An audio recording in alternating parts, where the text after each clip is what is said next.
10:30. Esta cortina que pone en el aire Ricardo Cutufós, el artista del aire, en el programa que produce Paula Orman con Julián Capazo y Alan Loggi también dándonos una mano. Este es el momento, lo dice la cortina, a las 10:30, 10:31, de la presentación de La Voz y el Pensamiento de Fernando Borroni.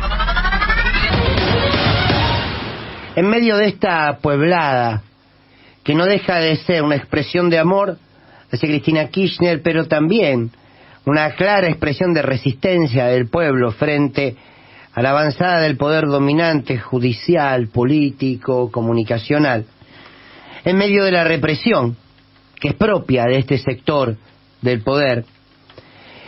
En medio de todo esto, la economía va dando sus pasos. No tenemos muy en claro si hacia atrás o hacia adelante, pero los pasos los da. Está claro que la realidad política y social a partir de la persecución judicial en contra de Cristina Kirchner ha ocupado los portales de los diarios, de las páginas web, de los canales de televisión, de las mismas radios.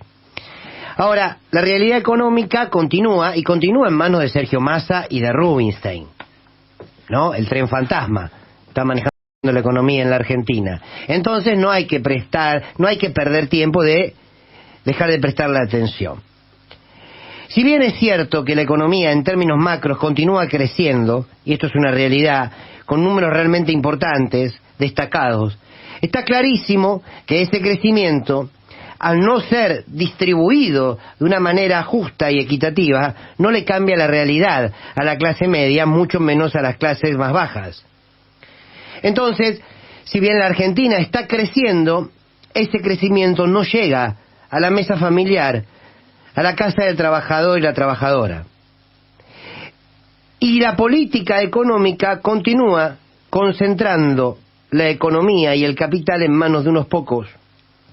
Esto hace que ese poder económico, más temprano que tarde, termine definiendo la política, termine definiendo las construcciones sociales y culturales, porque quien tiene el poder económico puede constituirse como el ordenador social.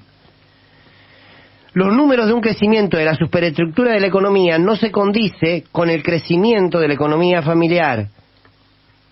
Ahora, muchos te dicen, pero Fernando, los teatros en la ciudad están llenos, sí. Los restaurantes están llenos, sí. La verdad que el fin de semana largo se fue todo el mundo, sí. Es tan cierto como que el 40% de los argentinos y de Argentina sigue siendo pobre. Entonces quizás lo que vemos es la realidad de las grandes ciudades y no vamos más allá. La inflación no baja, los precios no bajan y en el gobierno nacional no hay voluntad de controlar los precios.